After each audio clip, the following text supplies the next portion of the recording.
Hello everyone, we are Group 45 and today we are presenting on a paper titled Bridging Legal Knowledge and AI Retrieval Augment Generation with Vector Stores, Knowledge Graphs and Hierarchical Non-Negative Matrix Factorization. This paper was presented at ICAIL 2025. We are excited to walk through its core ideas and contributions to the intersection of AI and law. This paper was presented at International Conference on Artificial Intelligence and Law OICAL held from 16 to 20 2024 in Chicago. It was authored by Ryan C. Barron, Maxim E. Iran, Olga M. Serafimova, Cynthia Matsuzek, Boyan Alexandrov. Legal systems are highly complex and deeply interrelated. Traditional keyword-based search systems often fail to grasp the contextual and semantic nuances of legal documents. This poses a challenge for legal professionals who need precise and relevant information. To address this, the paper explores how AI, specifically generative models, can understand legal content in the context not just through keywords but through deeper semantic reason. The main objective of the paper is to propose a new generative AI system that enhances legal document analysis. It integrates four main components: retrieval augment generation or RAG, vector stores for storing semantic embeddings, knowledge graphs to represent structured legal knowledge, and non-negative matrix factorizations to uncover latent legal topics. Together, these tools aims to improve the interpretability and reliability of legal AI systems. What is augmented generation? Retrieved augmented generation or RAG combines two key tasks: retrieving relevant legal documents and generating informed, context-aware responses.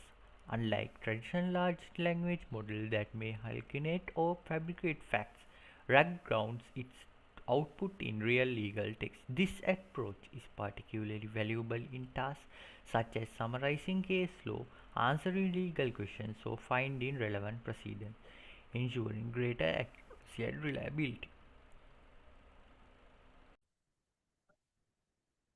Okay, now let's explore vector stores and their role in this system.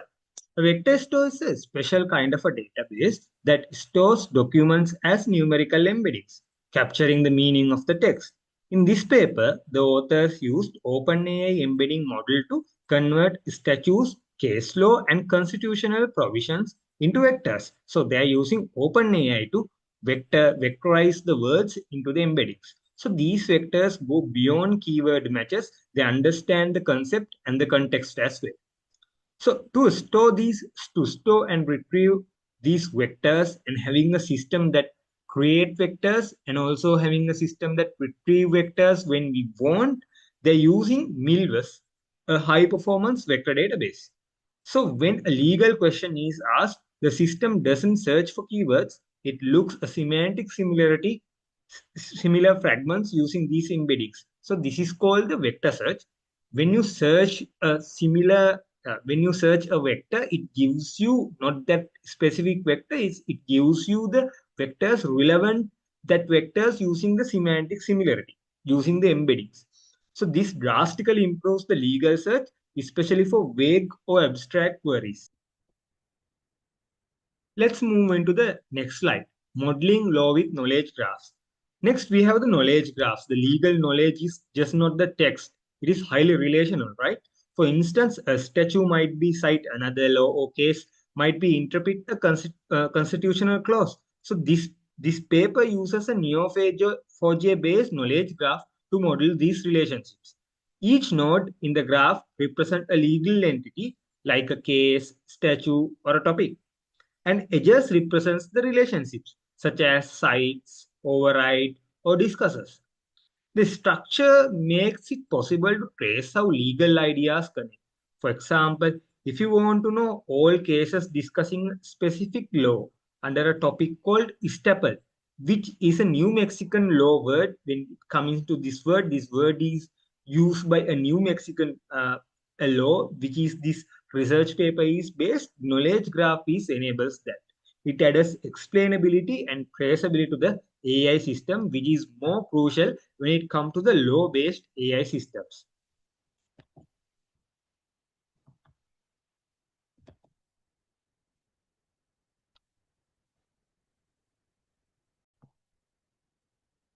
Let's move into the next slide. Non-negative matrix factorization, also NMF. Now let's talk about how the system understands the structure of the legal content using a simple technique called NMF. NMF is a topic modeling method that breaks down documents into a mixture of interpretable topics based on term frequencies. Term frequencies. In this paper, the authors use TF-IDF, term frequency inverse density framework, vectors for cosine similarity to group legal clauses and section into meaningful topics. These topics were organized hierarchically. For example, the Constitution was clustered into 10 major themes. This method helps uncover legal themes like contract law or estoppel across different document types. The NMF topics were also added as nodes in the knowledge graph, further enriching the network of legal meaning. Thank you, Nisal. So let's see what are the data collection methodologies. The author gathered legal text from Justia, a public platform that provides access to US legal documents like states, court rulings, and the constitutions. To ensure ethical and responsible access, they implemented the web scraping with strict rate limits and activity logging. From these documents, they extracted structured legal information. This includes metadata such as titles, decision dates, and court names. They also captured content like stationery text and legal citations. What is important to highlight is that this data was collected slowly for academic non-commercial research. The process is strictly compiled with just the term of use, ensure no misuse or overloading of their platform. So let's move on to the next slide. So legal text processing. Once the legal data was collected, the next step was to process it in a meaningful way. To identify legal themes and group similar content, the author used a combination of TF, IDF, and non-negative matrix factorization, or IMF. These methods allow them to automatically form topic clusters such as those related torts, contracts, and constitutional rights. They also applied hierarchical decomposition, breaking down large legal documents into sections and even individual clauses. This allowed for detailed analysis at multiple levels of legal structure. To improve interpretability, they use GPT-4 to generate automatic topics like these AI-generated labels help to quickly identify the purpose and scope of each cluster, reducing the need for manual curation. So let's move on to the next slide. So a key innovation of the paper is the legal knowledge graph built using Neo4j. In this graph, each node represents a legal component such as date and constitution sections or court case.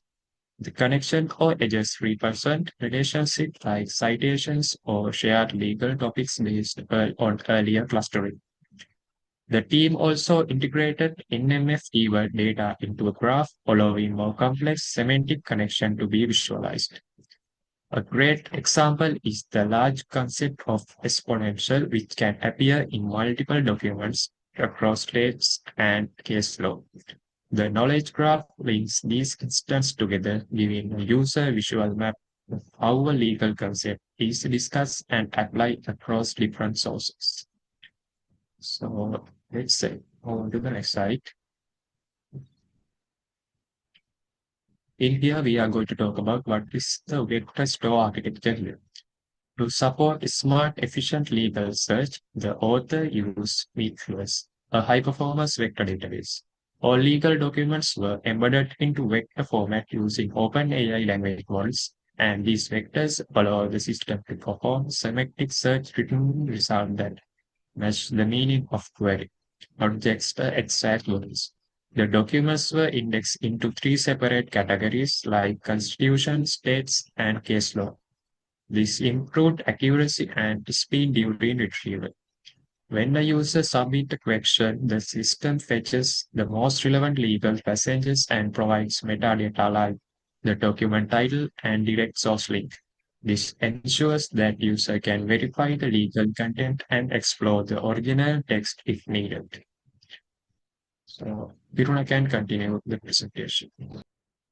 Thank you, Kadu. Now let's look at how the system handles a typical legal query. The query flows with the user submitting a question. The question is first processed by the retrieval augment generation model. From there, it searches the vector store, which holds symmetrically indexed legal documents. Relevant documents are then passed into the knowledge graph. This combined context is finally given to the language model. The extent of the pipeline is that it produces responses grounded in actual legal text, and because each step is traceable, the user can go back and verify the sources, something especially important in legal research. In the next slide, in terms of the performance, the system shows impressive results when applied to legal data from the state of New Mexico. Using non-negative metrics for factorizing, the legal corpus was organized into hierarchical topic clusters.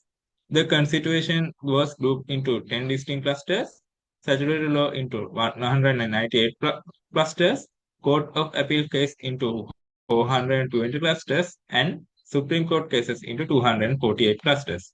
These groupings allows for easier navigation to the legal corpus, pattern discovery, and topic-based search.